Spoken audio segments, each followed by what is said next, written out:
Me këtë shkas në studio kemi ftuar kryetarin e kryesisë së Zbashkut Rahman Jasharaj. Zoti Jasharaj, mirë se erdhët në studion tonë. Mirë që gjemë, mirë mbrëma.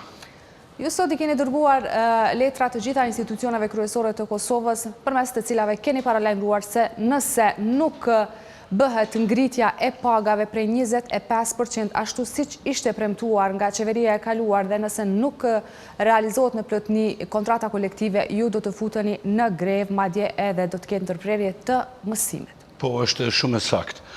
Që ju themi të vërtetën edhe opinionit, edhe liderve, edhe institucioneve, Zbashku ka krijuar një agjendë të veprimit. Ne edhe gjatë verës i kemi alarmuar institucionet tona, i kemi alarmuar dhe ata që kanë dëshiruar të jenë në pozicionet kyqe, se Zbashku do të veproj me të gjitha mjetet sindikale në mbrojtje të kërkesave të tyre. Zbashku të shtunën e kaluar ka mbajtë kuvendin Këshillin Drejtues me kryetarët e niveleve komunale dhe kemi marrë obligim nga baza, pasi që janë duke u mbledhur në shkrimet me formular në mbështetje të Zbashkut, dhe qëndrimi i Këshillit Drejtues është që autorizohet kryetari i Zbashkut që deri me 9 janar, nëse nuk ka lëvizje pozitive nga institucionet e Kosovës, atëherë Zbashku do të kalojë në veprime sindikale të përshkallëzuara.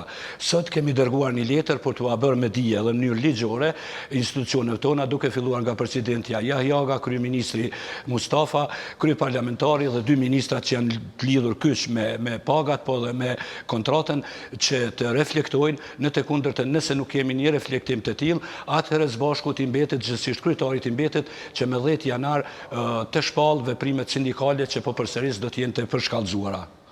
Shmangja nga ky vendim për rritjen e pagave nga qeveria e kaluar, a justifikohet me strukturën e re qeverisës edhe me planin e ri qeverisës që ka zoti Mustafa në këtë rast? Nuk ka qenë një premtim i tij.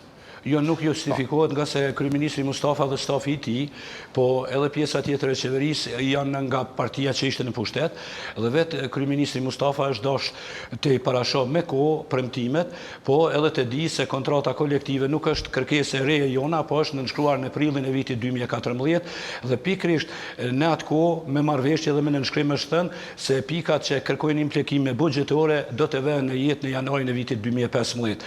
Zbashku për momentin shumë më tepër angazhohet për realizimin në përpikrit e kontratës të sektorit të arsimit, por nuk heq dorë edhe nga premtimi për ngritjen e pagave. Futja e shkollave në grev si masë sindikale që ju paralajmëroni se do ta ndërmerrni në rast se kërkesat nuk realizohen, a është në kuadër të ligjit? A e parashë ligjin një gjë të tillë? Futja në greve shkollave është e lejueshme me ligj në rastet kur sindikalistët kërkojnë realizimin e një kërkese madhore, siç po e quani ju. Po kjo është vërtet e dhëmshme dhe ne nuk ndihemi mirë, po bazuar në ligjin mbi organizimin e grevave dhe bazuar në ligjin mbi organizimin sindikal. Po dhe në konventat ndërkombëtare që lidhen me sindikalizmin janë të lejuara veprimet caktuara sindikale nëse heziton pala tjetër të vënë në jetë atë që ka premtuar apo që e ka nënshkruar. Veprimet sindikale, po në këtë rast konkretisht greva, ndërprerja e procesit mësimor, a lejohet? Po lejohet edhe me ligjin mbi organizimin sindikal dhe me ligjin mbi organizimin e grevave.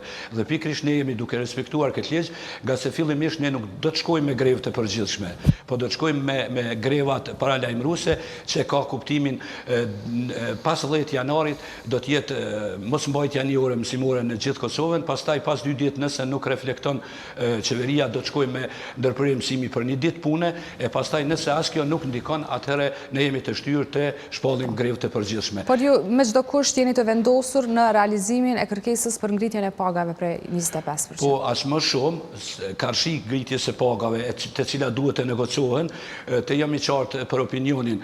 Premtimet janë premtime dhe pastaj qeveria duhet të vënë në tavolinë e ofertën e saj, të cilën ne do ta marrim dhe do ta prezantojmë para opinionit tonë, para mësimdhënësve, dhe tek pastaj mund të flitet për ngritje pagave. Kjo është për momentin premtim, mirë po ne kem ngulim që premtimet liderët të mësohen se kur t'i dhënë premtimet në cilën do qoftë të mësohen edhe t'i përmbushin. Ndërsa kontrata kolektive nuk do të ketë negocim, sepse është nënshkruar dhe ne kërkojmë që ajo në janar të vëhet në jetë e tëra. Po, zoti Jasharaj, zbatimin e plot të kontratës kolektive dhe ngritjen e pagave prej 25% po e kërkojnë të gjitha sindikatat në të gjithë sektorët publik të vendit. A mund të pritën ndonjë krizë sociale në fillim vitin e ardhshëm duke pas parasysh gjithë këto kërkesa dhe këto paralajmërime për protesta? Po jo, unë po them edhe njerë, qeveria dhe institucionet duhet të veprojnë që kontrata kolektive fillimisht të vetë në jetë me gjithë pikat që kërkojnë implikime bugjetore dhe të hapet rruga për një negocim, për një dialog rreth ngritjes së pagave. Domethënë Zbashku është i prirë dhe është i gatshëm që të negocojë për pagat, por nuk ka çfarë të negocojë për kontratën. Atë e do të tërën sepse është nënshkruar dhe ne 9 muaj kemi prit, i kemi dhënë afat qeverisë që për 9 muaj të bëj buxhet të merituar dhe ta di se duhet kjo kontratë vetë në jetë. Zoti Jasharaj, faleminderit që ishin në studion tonë për këtë bashkëbisedë.